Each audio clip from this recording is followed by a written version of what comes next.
Amém. A paz do Senhor. Queridos, pela manhã tivemos um EBD.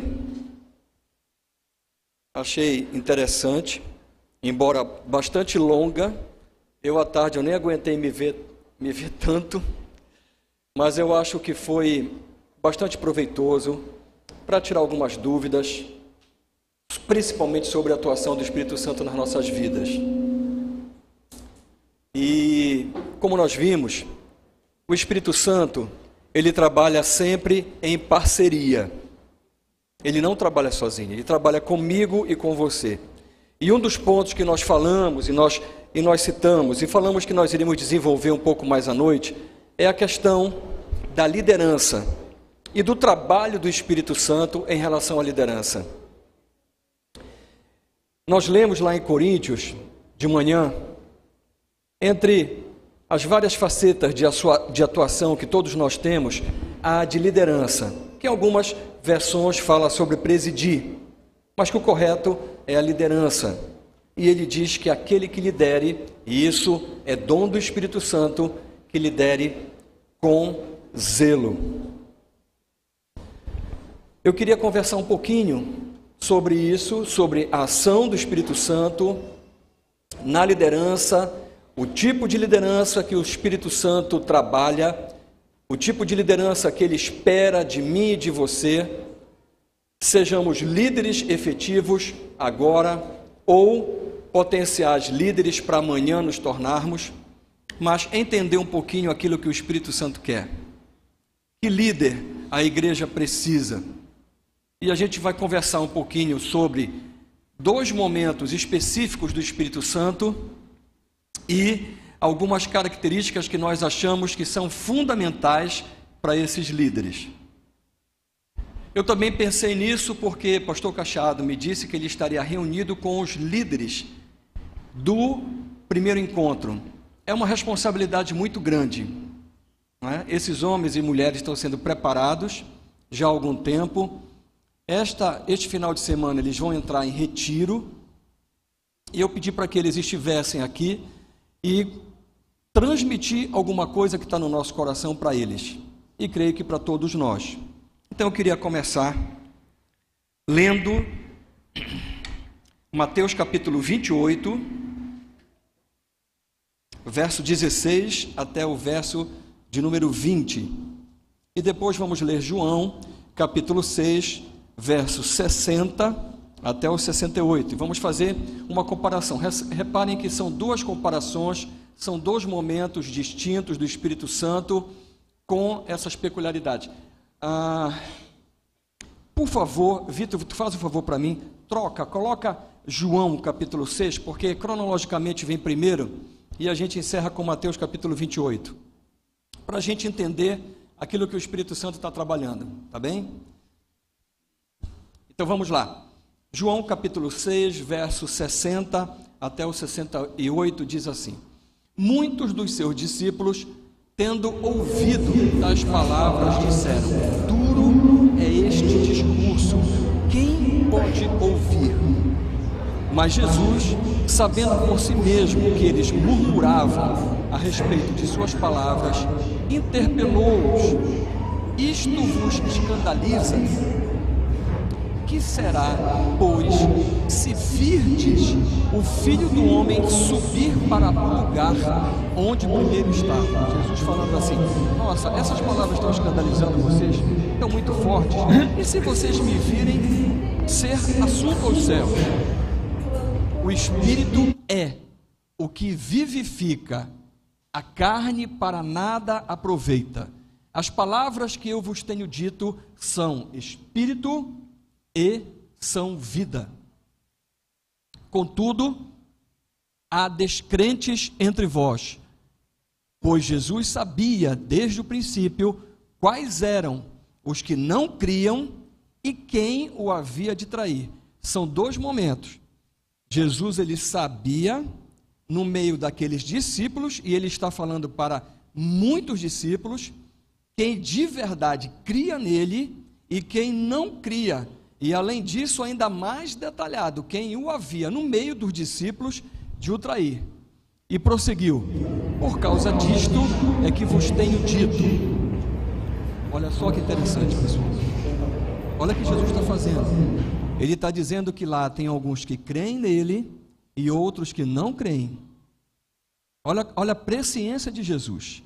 E ele diz assim, e prosseguiu: por causa disto é que vos tenho dito, ninguém poderá vir a mim, se pelo Pai não lhe for concedido. À vista disso, muitos dos seus discípulos o abandonaram e já não andavam com ele. Então perguntou Jesus aos 12, me parece, pelo menos dá a entender que ficaram os 12. Porventura, quereis também vós outros retirar-vos? Respondeu-lhe Simão Pedro: Senhor, para quem iremos? Tu tens as palavras da vida eterna. Magnífico texto, né?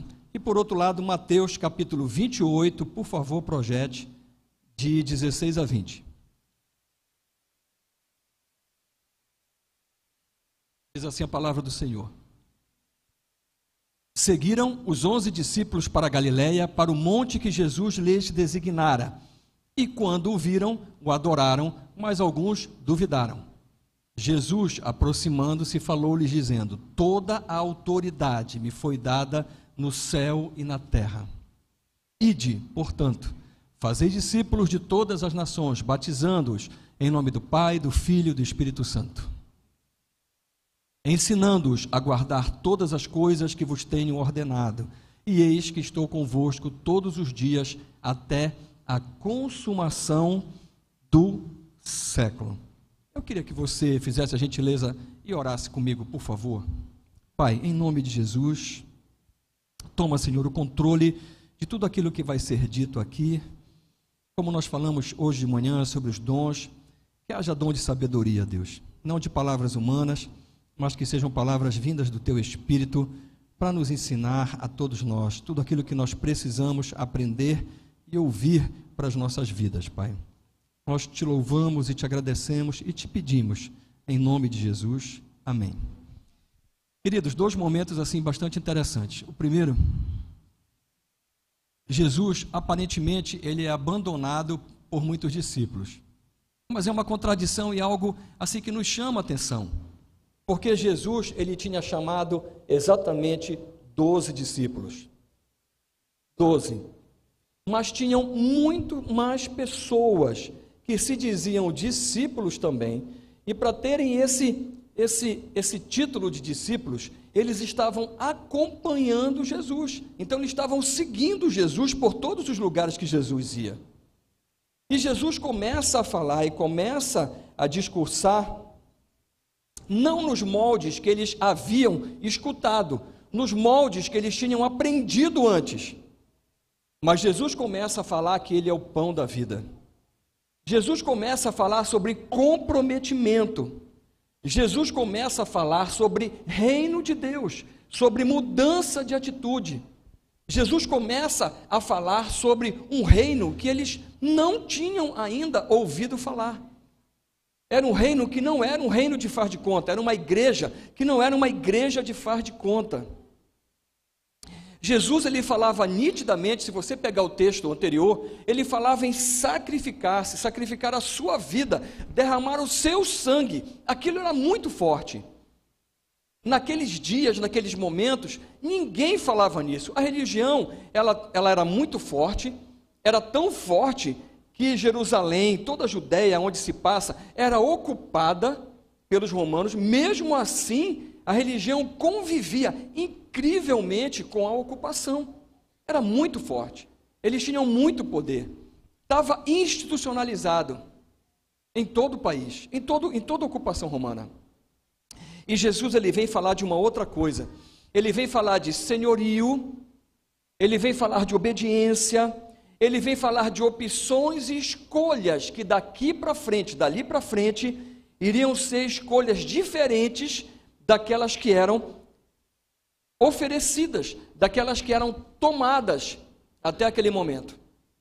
Era um novo tipo de liderança, Era um novo momento, era um novo ciclo. Aquilo chocou tanto algumas pessoas, que a palavra fala isso, que aqueles que ouviram esse discurso o acharam tão duro e tão forte que simplesmente deixaram de acompanhar Jesus. Mas olha o que Jesus diz, e é algo assim muito impressionante, muito acalentador, porque ele diz assim: ninguém pode vir ao Pai, vir a mim, se o Pai não tiver enviado. Jesus, ele diz assim, não tem ninguém indo embora, eles nunca estiveram comigo.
os tirou de lá. Jesus em nenhum momento mexeu com eles. Jesus em nenhum momento exortou eles. Nada. Eles saíram no momento certo. Eles saíram no momento de Deus. Porque eles não eram para estar ali. E essa parte é uma parte, assim, bastante interessante. Puxa, como é que a gente, na presença do Senhor, vendo tudo aquilo, todos aqueles milagres, tudo que o Senhor estava operando, meu Deus, era Jesus que estava ali. Mesmo assim, quando ele fala em comprometimento, quando ele fala em dar a vida, quando ele fala no serviço, quando ele fala em discipulado, as pessoas recuam. Ok. Depois nós temos um outro texto. Um texto lá em Mateus. E esse Mateus é muito interessante. Porque ele está falando com aqueles 11, não mais com os 12. Agora, Judas já não está mais no meio deles. E ele pega os 11, e aí tem algumas características que a gente vai lendo desse texto, que é absolutamente fantástico, e que nós desejamos, como pastores, que esse texto, ele seja o texto que ele se adeque e que ele pregue em cada um de vocês. Nós não desejamos que o primeiro texto daqueles que abandonam, eles sejam receptivos a vocês. O que nós desejamos é que esse segundo texto, aonde esses 11 que Jesus está falando agora, estavam presentes lá naquele momento, mas eles perseveraram, eles obedeceram, eles não foram embora, eles confiaram, e eles estão aqui nesse momento que é um momento crucial, é o momento da subida, da ascensão de Jesus. É engraçado que eu falei para vocês que já tinha falado uma outra vez, e eu fiquei me lembrando disso porque isso é muito forte, né? O texto é muito forte, mas o local não é muito forte. Porque quando a gente esteve em Jerusalém, a gente é meio maluco, porque a gente andava muito e ficava fascinado com todas as coisas, então eu fui exatamente, eu e Mônica, no local que a tradição fala que Jesus foi assunto aos céus, que tem uma capelinha lá, né, que estava fechada. Eu acho que contei isso, né? E acabou que a gente conversou com o responsável, que é um cara, que é um muçulmano lá, e aí o cara, a gente deu um dinheiro para ele abriu a capela para a gente entrar, pequenininha a capela, pequenininha, eu acho que tem uns 15 metros quadrados, bem pequenininha, e aquele lugar, que não é um bairro judeu, né? É onde a tradição diz que Jesus foi assunto aos céus, que é exatamente no cume do monte, e não tem nada, você não sente nada, não tem absolutamente nada lá.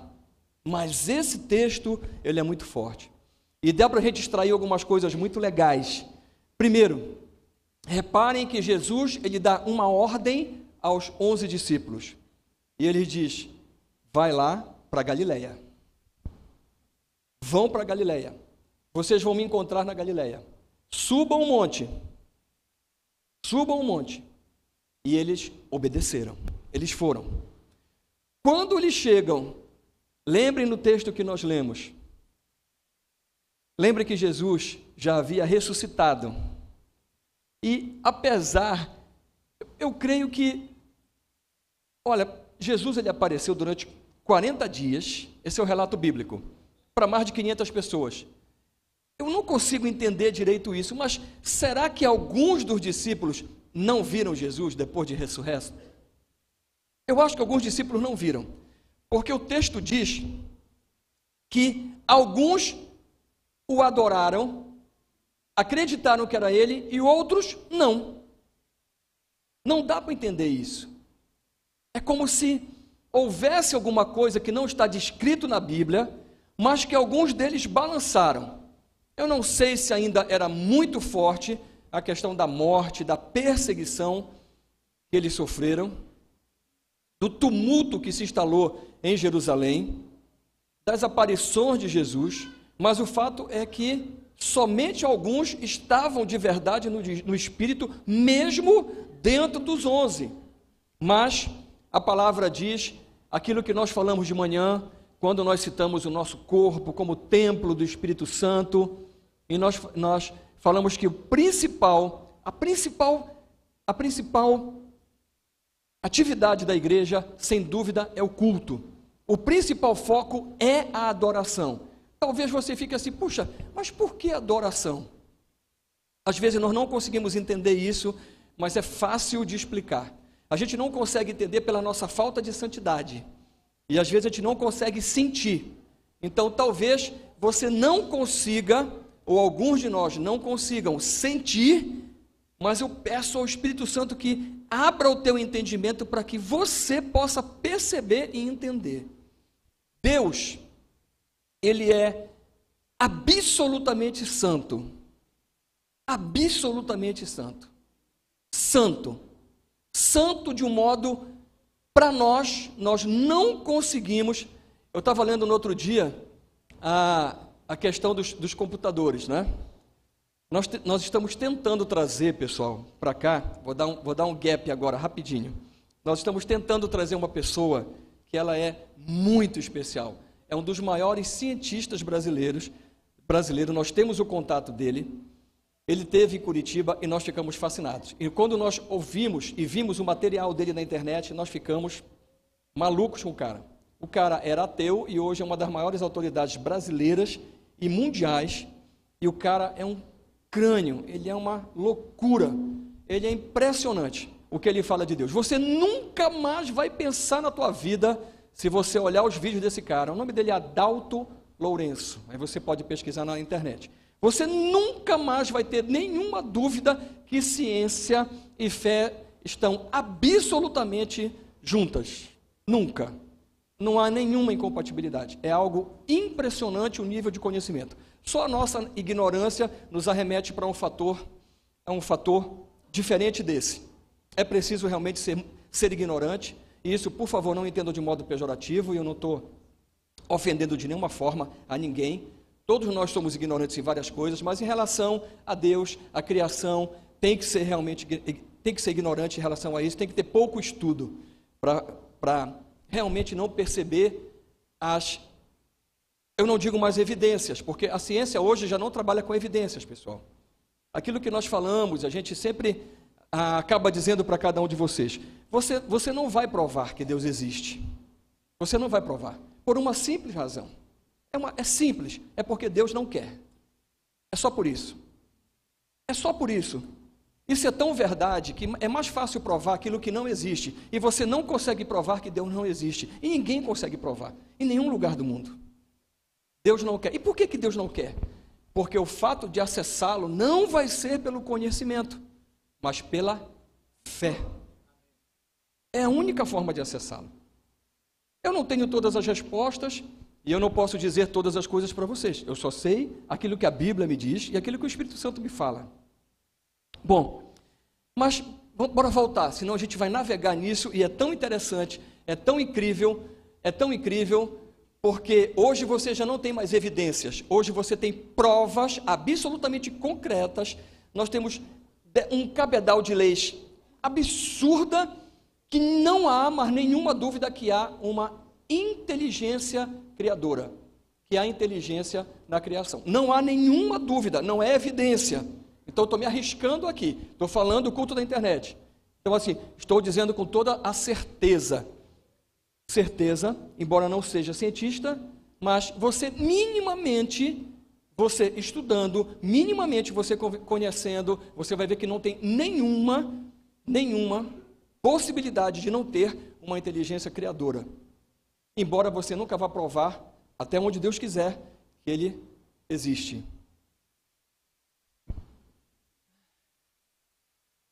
Quando os discípulos, a presença de Deus, antes, fechando o raciocínio, ela é tão absurdamente santa, que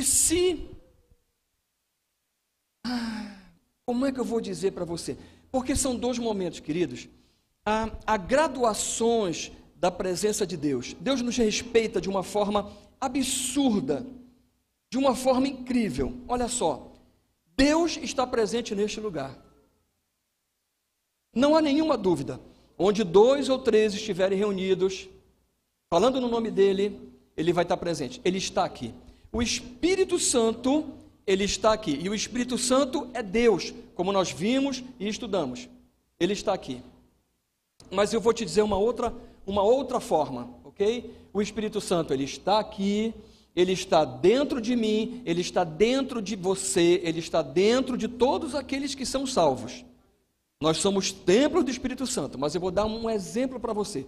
Se Jesus viesse até aqui, em pessoa, você lembra o que aconteceu quando Deus, ele faz uma passagem assim, ó, perto de Moisés?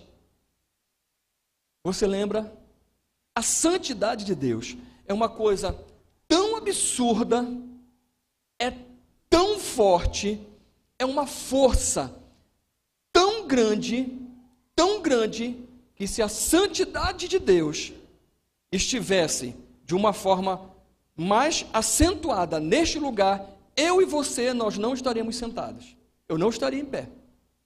Ninguém, nenhum de nós estaria sentado. Nós não aguentaríamos a glória de Deus. A glória de Deus é uma coisa tão absurda, é uma força tão incrível, que nós desfalecemos. Você pode encontrar N relatos, até uma luzinha quando Jesus fala com Paulo, cai do cavalo, fica cego, atordoa todo mundo. É uma besteirinha. A presença de Deus é assim.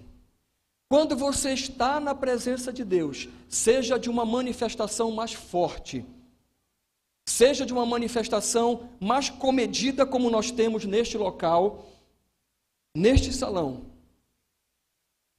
não há nenhuma outra atitude da parte daqueles que têm o Espírito Santo a não ser de adorá-lo.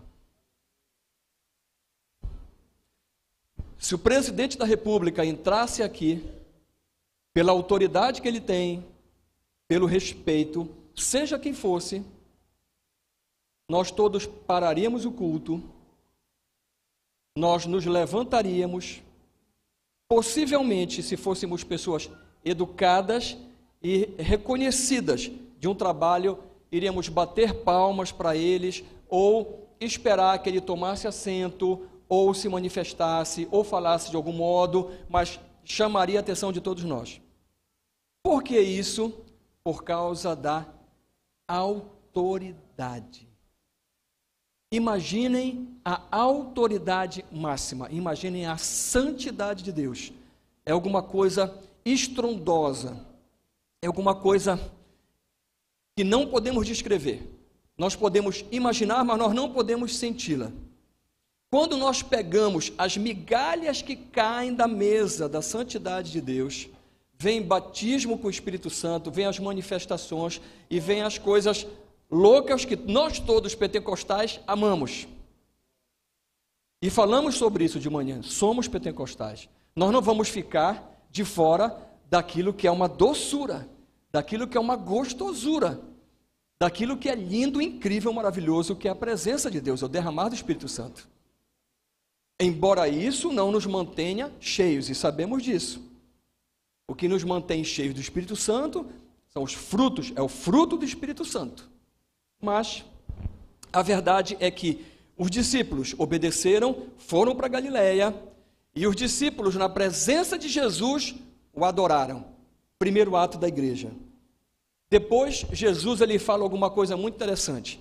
Jesus ele está no finalzinho, quando você escreve uma redação, escreve um texto, você quer fechar alguma coisa, você pega e diz do que você vai falar, você desenvolve aquela ideia, dá uma, duas janelas, e no final você conclui a tua ideia. Você fala aquilo que realmente quer marcar, aquele ponto fundamental, aquela mensagem especial. E foi exatamente isso que Jesus fez. E ele começa esclarecendo e falou assim, para todos eles: queridos, vocês ainda estão em dúvida, não é? Alguns estão adorando, outros não estão adorando. Imaginem, vocês conseguem imaginar essa cena? Jesus ressurreto, ele já sabe o que está acontecendo. Algumas pessoas que já têm um entendimento simplesmente caíram aos seus pés, começaram a chorar. Eu acho que aquele povo era pentecostal, porque se não for pentecostal com tudo aquilo que Jesus fez, não é? E ficar do lado de Jesus e conviver com ele, eu acho que eles eram mais grudentos que a gente, eu acho que eles agarravam Jesus o tempo inteiro, eu não sei como era, eu fico imaginando como a gente seria. Como a gente seria? Quando a gente foi em Jerusalém, uma das coisas que mais a gente sentiu falta, Israel, na verdade, né? Foi o país, o que a gente mais sentiu falta, adivinhe, foi a companhia de vocês. Porque os lugares são ermos, são secos, a maior parte são sem vida, nós já falamos sobre isso. Os únicos lugares bonitos de Israel é onde o judeu bota a mão. São os bairros bonitos, tecnológicos, lindos, cheios de flores, seguros. Aonde tem judeu, o negócio funciona. Mas não há, me perdoem também, é um testemunho, não há presença do Espírito Santo. E você olha aqueles lugares, começa a ver aqueles vídeos, e você começa a imaginar aquilo tudo, e você fica assim, Jesus, mas assim, é uma pressão tão grande espiritual, é um caldeirão de pressão tão imenso, que você não consegue sentir a presença do Espírito Santo. E você parece como se o Espírito Santo viesse até aqui e voltasse, viesse até aqui e voltasse, é uma coisa impressionante. A gente sente algumas coisas, pouquíssimas, em alguns lugares, como eu falei para vocês. Quando a gente desceu, tem um passeio lá que não é muito conhecido, que você desce pelas muralhas e vai lá embaixo, você anda 30, 40 metros abaixo das muralhas, né? E tem um lugar que você passa, é um lugar esquisito. E era um lugar que era um lugar mais perto, que eles já identificaram, que era do Santíssimo Lugar, onde ficava a Arca da Aliança. E realmente chamou a atenção aquele local. Mas eu não vou dizer que foi assim, que você sente e tal, mas o que é que eu imagino? Eu digo, meu Deus, um culto aqui. A gente estava lá onde Elias mandou para o espaço aquela multidão de profeta de Baal, não tem nada lá, não tem nada, é um deserto, não tem nada, aquela areia, aquela pedra, aí você entende porque eles lavavam os pés e tudo mais, mas de repente você olha assim, poço.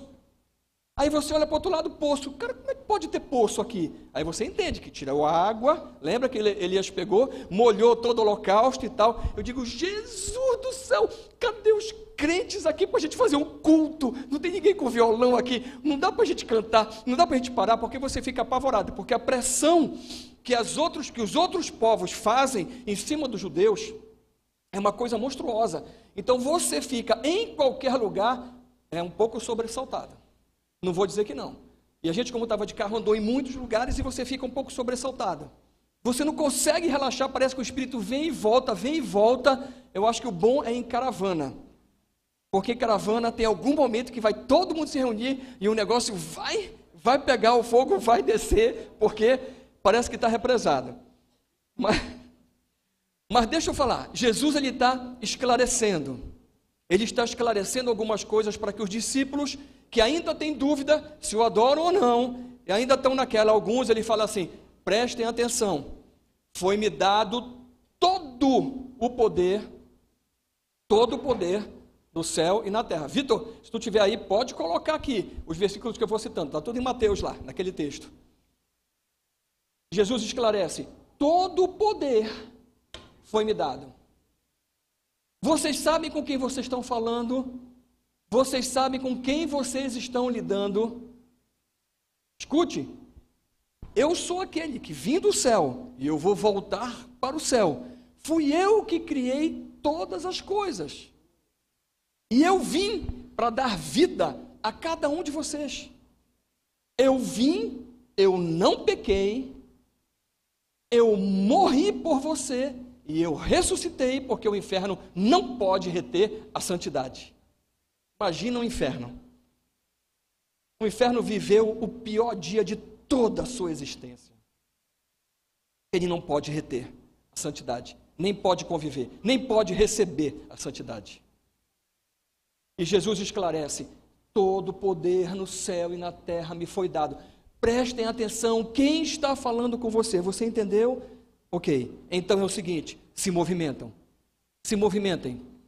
se botem em movimento. Eu não chamei nenhum de vocês, discípulos, para ficarem parados, para não frutificarem. Eu não chamei vocês para vocês ficarem sentados em bancos, olhando para o Filipão. Não chamei.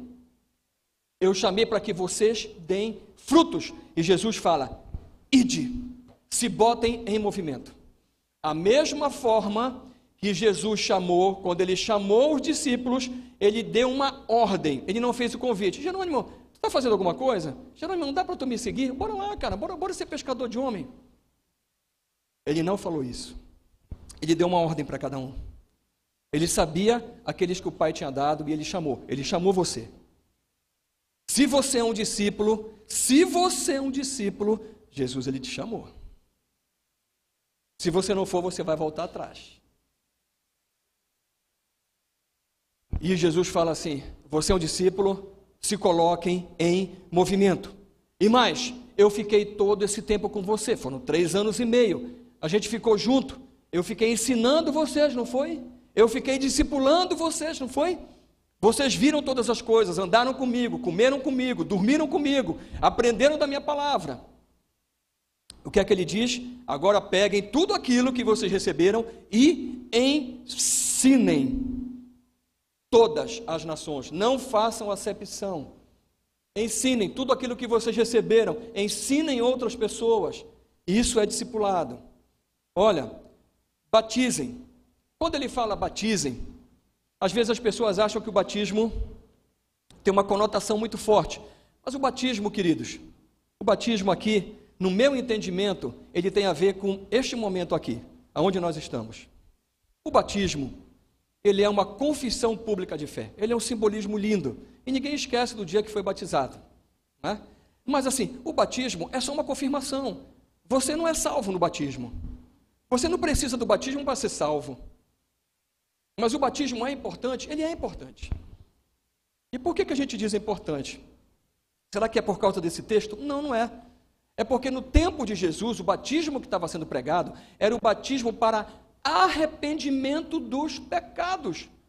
João Batista, que para muitos foi pequenino, para Jesus ele disse que não existiu toda a história nenhum profeta maior do que João Batista. Olha só, como é que eu vou entender isso? Eu tenho que aceitar, eu tenho que enxergar pela perspectiva de Jesus.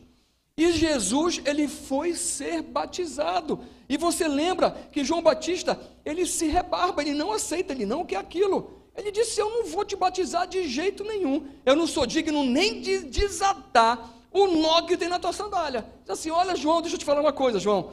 Tu não sabe o que está falando contigo. Tu tem que me obedecer, camarada. Não me contesta. Obedece. Se você não me batizar, eu não tenho parte contigo. Me batize.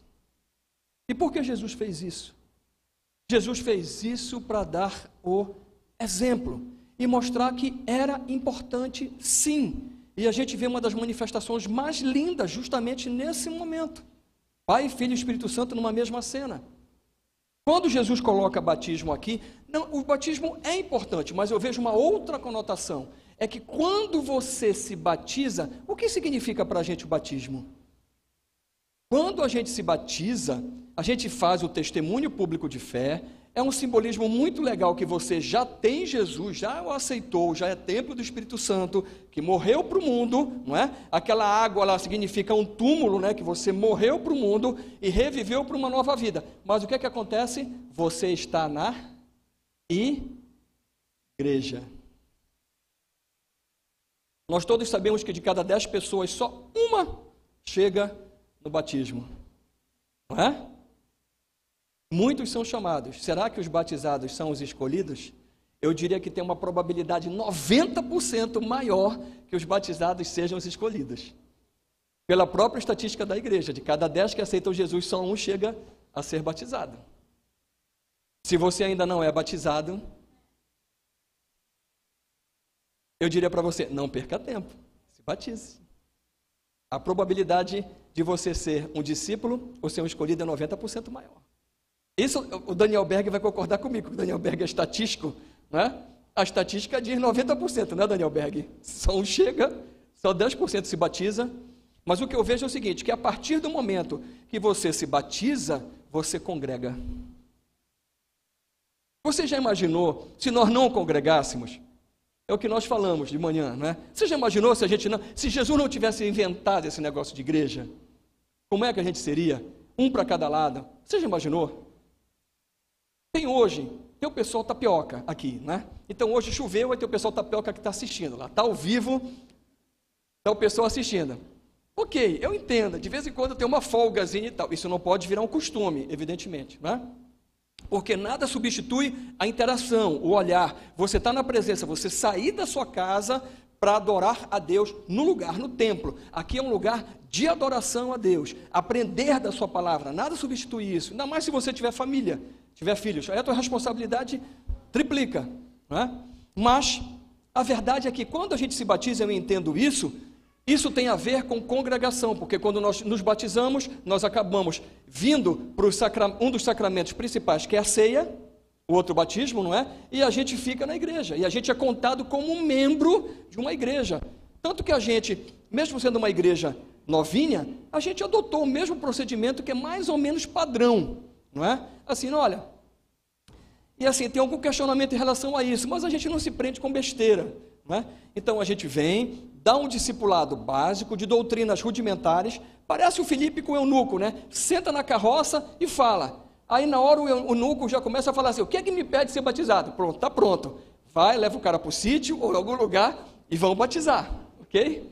Não há problema. Mas o que a gente percebe é que a gente adota esse procedimento. Aí você já tem um rudimento de fé, já confirmou a tua decisão e você vai participar de um dos momentos mais lindos, que é a ceia do Senhor, que é um simbolismo muito profundo e que a gente não deve fazer esse simbolismo de forma nenhuma se a gente não tiver pacto com o Senhor. Não faça isso de jeito nenhum. Ou se você desconheceu o que é a ceia, você não pode fazer. Porque você está entrando numa seara que é uma seara muito profunda, que envolve o Deus Todo-Poderoso, o Rei do Universo, a morte dele, a morte vicária.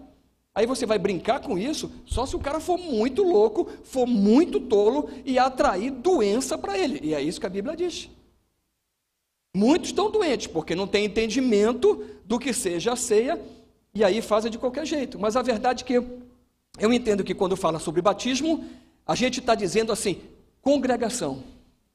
Ensinem as pessoas, ensinem todas as nações, ensinem todo mundo e batizem. Porque eles vão se congregar, eles vão estar juntos. Discipulem, assim como eu fiz com vocês. E no final é algo impressionante, que foi um pouco do tema da reunião, da nossa aula de manhã, que diz assim, eu nunca vou deixar vocês. Ele diz até a consumação do século. Olha só, ele é o Todo-Poderoso, ele tem todo o poder no céu e na terra, ele dá uma ordem para mim e para você, para a gente ir. Nós passamos por um processo de discipulado, agora é a nossa vez de discipular, e ele diz assim, eu nunca vou deixar vocês. Esse realmente é alguma coisa fantástica. Eu queria que, por favor, projetasse João, capítulo 13, verso 34 e 35. Nós vamos ainda tecer alguns pequenos comentários antes de entrar naquilo que eu falei, o recado especial para os líderes, não é? João 13, 34 e 35. Vamos lá. Novo mandamento vos dou, que vos ameis uns aos outros, assim como eu vos amei, que também vos ameis uns aos outros. Nisto conhecerão que sois meus discípulos, se tiverdes amor uns pelos outros. Sem dúvida nenhuma, quando você fala em discípulos, quando você está falando naqueles que Jesus escolheu, e eu estou me referindo àqueles que Jesus escolheu, e eu estou prefigurando em cada novo líder desta igreja, do encontro, eu estou dizendo, olha, o primeiro, quem quer mesmo que Jesus se manifeste para você? Todo mundo, eu quero ver Deus, eu quero ver Deus. Eu quero ver Deus, eu quero conhecer Deus, eu quero conhecer. Aí fiquei falando isso para Deus. Eu me lembro que aí eu parei, peguei minha Bíblia, eu fui no terraço, que essa igreja, o culto o salão é no primeiro andar, e tem um terraçozinho assim, uma marquise, aí eu abri a Bíblia. Aí quando eu abro a Bíblia, foi exatamente naquele texto assim, mas Felipe, está falando que tu quer conhecer a Deus, mas tu já não me viste, não? Eu sou Jesus. Será que tu não me viste, não? Engraçado que o texto fala, cara, o texto fala pelo meu nome. Aí eu abri exatamente no meu nome, Felipe. Eu disse, mas que texto é esse? Aí disse, Felipe, tu não tens visto, não? Quem vê a mim, vê a Deus. Tu não está entendendo como funciona, não? Então eu vou dizer para você. Você não está entendendo como funciona, não? Funciona assim. Quem ama a Deus, guarda os seus mandamentos. Quem não guarda os seus mandamentos, não ama a Deus. É conversa. É aquela turma que voltou. É duro esse discurso. É duro. É duro. Porque guardar os mandamentos e obedecer a Deus implica necessariamente em te desobedecer. Esse é o segundo mandamento mais forte na identidade dos discípulos dos líderes. O primeiro é amar um ao outro. O segundo é guardar os mandamentos do Senhor. Por isso que essa igreja adotou a base doutrinária de Mateus capítulo 22, 37 a 40. Amar a Deus sobre todas as coisas e amar ao próximo como a si mesmo. Foi isso que nós realmente o Senhor falou para mim e para você. Queridos, cada um de nós, cada um líder que vai assumir um cargo desse, cada uma pessoa que daqui a pouquinho está numa posição de liderança, eu fico olhando assim, a igreja, ela é novinha, mas a igreja tem alguns gaps, alguns lugares que estão sem líderes. Às vezes eu fico pensando, eu fico olhando assim, Senhor, tu está me testando, Senhor, tu está me testando. Hoje de manhã, não entendam como arrogância, por favor. É só o jeito, a gente tem esse jeito mesmo, né? Cada um tem um jeito, pessoal, é só o jeito mesmo. Mas eu falei para você, essa igreja, a gente obrigatoriamente, a gente trabalha em conselho, inclusive o coordenador do conselho está aqui da igreja. O conselho da igreja tem várias pessoas daqui. O conselho da igreja é quem institui o pastor e destitui o pastor, o conselho. Eu tenho que me submeter a esse conselho. E esse conselho, ele me fiscaliza. Aliás, por favor, quem é do conselho, levante aí, só para a igreja conhecer. Vamos lá. Levante. Temos 3 aqui, 4 com o Gilberto. As esposas não levantaram. A Dudunga está lá para cima, a Mila está ali. Este rapaz aqui, esse jovem rapaz, ele é o coordenador do conselho. Este conselho, esta igreja, ela responde para Deus. E depois de Deus, ela vai responder para este conselho aqui, ó. Este conselho que vai fazer assembleias gerais, ele que vai fazer determinadas coisas, fiscalizações, orientações, este conselho que vai fazer. Obrigado, podem sentar. Eu falei para vocês assim, que é difícil trabalhar em conselho, porque conselho requer consenso. Você não é uma democracia. A igreja, tu não pode falar para a igreja votar as coisas. Um conselho, imagine se o conselho for votar alguma coisa. Você que tem entendimento, que já tem maturidade espiritual, sabe que isso é impossível de uma igreja madura acontecer. Por exemplo, um conselho votar. Ele tem um assunto sério para falar e diz assim, aí o Mauro, que é o presidente, vai assim, vou botar em votação. De jeito nenhum, Mauro nunca vai fazer isso. A Axa já bateu nele 2 vezes. Não vai fazer. O Mauro vai dizer assim, qual é a vontade do Senhor? A igreja não é a vontade por todo mundo? Esqueça, pessoal. Esqueça. Mas os líderes devem ser amados pelos seus pares. Lembrando que o amor, ele é um exercício. Então, eu vou dar característica, não que você gosta, não que você espera, mas aquilo que eu busquei do Senhor e que eu achei que são as características dos líderes que devem ser amados pela igreja, onde eles estão congregados. E eu queria passar isso para cada líder de núcleo, nesse último momento da ministração. Então vamos lá. Quem é o líder que eu amo? O primeira característica, esse líder, ele ama.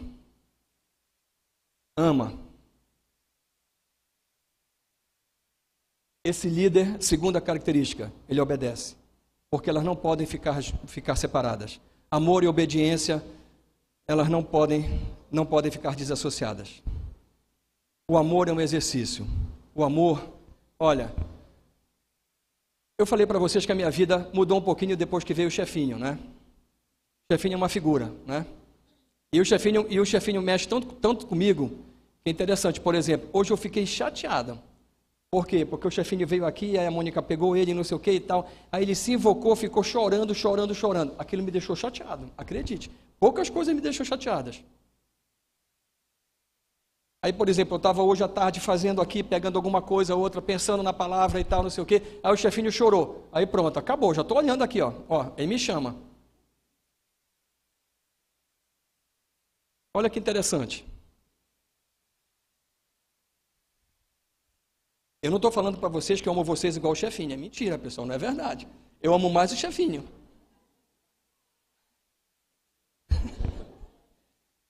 Mas eu estou falando para você o seguinte, o chefinho por causa da afeição, né? A menina, filha e tal. Ok, ele é uma figura. Mas é assim, amor é um exercício. Você tem que exercitar. E como é que você exercita o amor? Como é que você ama? E como é que você aprende a amar e entender as coisas de Deus? É simples. É servindo. Sirva. Você quer ser uma pessoa amorosa? Sirva aos outros. Você ama a Deus? Ame o seu próximo como a você mesmo. Sirva. É um exercício. É duro? É. Tem gente que a gente não gosta, tem gente que a gente empatiza, outros que a gente não simpatiza. Mas assim, sirva as pessoas. Sirva. A gente vai ler no final dessa ministração o que Jesus fez, o que ele disse e o que aconteceu em relação ao serviço e ao amor. As primeiras características, líderes, amor e obediência. Quem ama, obedece. Quem obedece a palavra é porque ama. Então eu quero te dizer, você não ama muito? Você é mais assim durinho que nem eu? Obedeça. Obedeça. Porque a obediência, ela vai te arremeter ao amor. É assim que funciona. A obediência vai te arremeter ao amor. Assim como o amor te arremete à obediência. Algumas pessoas têm mais facilidade para amar. Fechado. Então amem e aí a obediência vem junto. Se você não tem tanta facilidade para amar como eu não tenho, obedeça. Porque ele vai te arremeter ao amor e vai te amolecer. E você vai aprender o que é amor. Depois, a Bíblia fala sobre isso. E eu quero tocar novamente disso.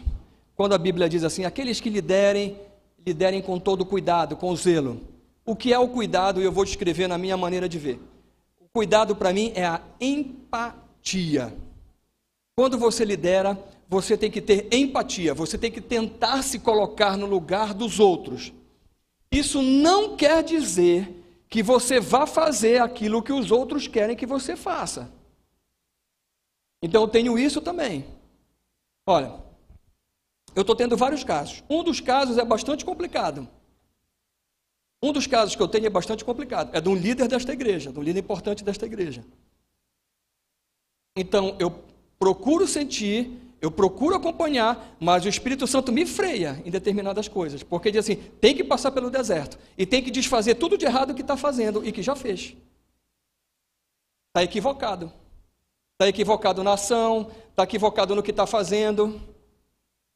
Aí você diz assim, nossa, isso é muito duro. É duro. É duro. E não vem de mim, porque antes de acontecer o Espírito Santo está me falando. Olha, antes de acontecer o Espírito Santo está me dizendo com quem está andando, aonde está se aconselhando, o que está fazendo e eu sei os passos todinhos. Para mim seria muito mais fácil chegar e ir lá e passar a mão. Não. O Espírito Santo diz negativo, o deserto é meu. É eu que boto o deserto. Não pensa que é o diabo que bota o deserto na tua vida e na minha vida, não. Não é não. É Deus quem bota. Quando você precisa passar. Quando eu preciso passar. Não interfira na Deus. Não tente tirar ninguém do deserto, não. Deixe Deus tirar. O líder, ele tem que ser sensível. E o líder, ele tem que ser situacional. Cada situação, cada pessoa. E para isso você precisa enxergar. Você precisa se colocar no lugar da outra pessoa. Isso não é perfeito, isso falha muitas vezes, mas isso é um exercício. Você tem que fazer isso. Sabe por quê? Porque eu e você Eu e você somos falhos, pessoal. Eu também amo e desejo que alguém se coloque no meu lugar. Você não pensa dessa forma? Você sempre não é apaixonado? Não tem nem ideia, mas era só isso. Eu digo, então deixa eu pedir perdão. Me perdoa. Aí a gente pede perdão de coração, né? Homem é engraçado. Homem pede perdão de verdade, assim. Me perdoa. Aí assim. Acabou. Pediu perdão. Pediu perdão, não acabou, pessoal? Não é assim que funciona, não? Não é assim que funciona? Não é pedir perdão e acabou? Aí a mulher ficou, aí a Neca ficou guardando 5 anos aquele negócio do Aldri.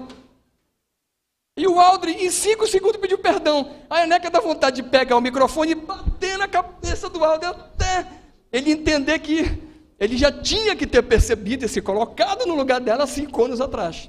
Mas assim, o líder, ele tem que ter cuidado, ele tem que ter zelo, e ele tem que se colocar no lugar das pessoas. Empatia. E a empatia implica em estabelecer relacionamento, se importar, se colocar no lugar do outro. Quarta característica de líder. O líder precisa estar envolvido com mente, entendimento e coração, emoção. Algumas pessoas, eu não gosto de usar muito esse termo, mas assim, vocês entendem melhor se a gente falar assim, o líder tem que ter paixão por aquilo que faz. Eu não quero colocar um termo porque todo mundo que a gente vai em tudo que é lugar, eles botam isso. Você tem que ser apaixonado pelo que faz e tal. Mas o líder, ele tem que estar envolvido. Ele tem que amar realmente aquilo que ele faz. Por quê? Quando ele ama, ele inspira as pessoas. E inspirar é diferente de motivar. Motivar, você motiva. Às vezes você dá um grito e motiva a pessoa. Às vezes você chama a pessoa e mostra para ela o que precisa ser feito e por que precisa ser feito. Ela entendeu e ela vai fazer. Motivar é o motivo da ação. Mas os líderes na igreja, eles vão além da motivação. Eles vão trabalhar na inspiração, em conjunto com o Espírito Santo. E para trabalhar em inspiração, você precisa amar ao Senhor. Amar a sua palavra, amar aquilo que você faz. Você tem que entender que o teu trabalho é um trabalho que tem muito significado, que tem muito propósito. Muito propósito. Não tem problema, pessoal, vai só ficar o fundo musical. Aumenta o microfone que está tranquilo. Não tem problema. Deixa o fundo. Quinta característica, líderes, ensinar. Você precisa ensinar. Você pensa que você não ensina, quando as pessoas chegam no encontro, você já tem todo esse tempo de igreja, você já aprendeu tantas coisas, você agora vai ensinar para essas pessoas. Essas pessoas vêm sedentas da palavra de Deus, sedentas de conselho, e uma das coisas mais importantes do líder é ensinar. Mas não é ensinar de qualquer jeito. Você vai entrar no aconselhamento. Lembra que nós falamos, de manhã nós anunciamos isso, se Deus quiser, agora no final de março vamos ter um curso muito interessante sobre tratamento, fechado a esta igreja, né? Muito interessante. Pastor Roberto está trabalhando num curso de aconselhamento, nós estamos tentando aproximar, começamos a negociar novamente a vinda de um curso de Curitiba para cá. Por quê? Isso é muito importante, você não só ensinar, mas você ter o conhecimento da habilidade, mostrar como se faz. E principalmente, que você... Empoderamento verdadeiro é transferência de autoridade. Ide. Discípulos. Batiza. Olha só. Foi-me dada toda a autoridade no céu e na terra. Eu estou mandando você, faça. Você tem autoridade. Jesus está delegando. Às vezes a gente pensa que a delegação é assim. O cara nem sabe de nada, o cara não aprendeu nada. Pega isso e faz isso. Não é assim. A gente sabe que tem 4 níveis de delegação. Você pode aprender na academia, mas você pode aprender nesta academia aqui, que é mais interessante. Porque Jesus que ele inventou isso. Jesus ele ficou delegação. 2 características mais. A primeira, por favor, projeta João capítulo 15, verso de 5 a 8. É muito importante. Essa característica do líder discípulo é muito importante. Eu sou a videira, vós os ramos. Quem permanece em mim e eu nele, esse dá feito. Nisto é glorificado o meu Pai, que deis muito fruto, e assim vos torna fé. Impossível agradar a Deus. Sem fé, sem graça, sem esperança. Humildade, porque se você não for humilde, Deus resiste aos orgulhosos, aos soberbos, mas Ele se revela aos humildes. É sine qua non. E domínio próprio. Se eu não me dou, frutifique. E por fim, deixa eu falar uma coisa para você. Por exemplo, imagina o Alcione. Hoje ele está meio assim, está meio quebrado. Não sei o que foi, o Cláudio fez com ele. Mas assim, por exemplo, o Alcione tem um jeito de ser. Não é? Ele tem esse bada. O Bima, Deus te ama de todo jeito. Você é incrível. Você é maravilhoso. Deus te ama, seja a autenticidade. Assim, eu sou vulnerável. Eu não sei de todas as coisas. Eu erro no bocado. Antes, a si mesmo se esvaziou, assumindo a forma. O nome de Jesus se dobre todo o joelho, nos céus, na terra e debaixo da terra. E toda língua confesse que Jesus Cristo é um pouquinho mais. A pessoa, ele não sabe. Ele não sabe. E você vai ouvindo, vai estabelecendo relacionamento, até que você desperte um gatilho de desejo. Aí você traz para poder vender alguma coisa. Não é o caso. Mas o que o Senhor está te dizendo é assim. E é Ele, com o Espírito Santo, que trabalha o desejo no teu coração e no meu coração. Mas mais do que isso, Ele em conjunto comigo, contigo, o Espírito Santo, Ele opera em nós, tanto o querer quanto o realizar. Portanto, aquele que te fala, Ele é o Criador dos céus e da terra. Ele é aquele que tem todo o poder. Você pode descansar nele. Não tenha medo de se lançar. Não tenha medo de se lançar em novos desafios. Não tenha medo. Simplesmente se entregue. Não existe nada melhor, nenhum privilégio maior. Querido, olha, escute uma coisa. Talvez você possa pensar assim, ó. O PF aqui, ele tem um negócio com Deus que ele não aceita remuneração, ele não aceita salário. Pessoal, escuta aí. Eu não faço isso porque eu tenho cabelo branco, não. E eu não faço isso porque eu sou rico, não. Não sou, não. Para estabilizar, preocupe com as coisas de Deus. Ele vai se preocupar com as tuas. Não saia da direção de Deus. Se você é um discípulo, é tão incrível. 12, capítulo 2. Eu quero renovar, eu quero desinformar tudo aquilo que foi formado na minha mente. E eu quero abrir a minha mente para o teu espírito. Eu quero que o teu espírito fale vida sentimental agora, a sua vida afetiva com os seus filhos, coloque o seu trabalho, é feito da tua palavra.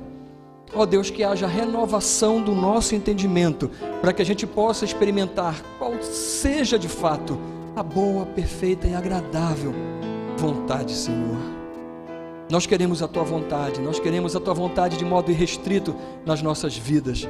Deus, levanta esses líderes, capacita os líderes, Deus, do primeiro encontro, que seja um encontro absolutamente incrível, maravilhoso. Deus, nós te pedimos, Senhor, toma conta de todos nós. Nós oramos a Ti, Pai querido, entregamos as nossas vidas nas Tuas mãos, em nome de Jesus.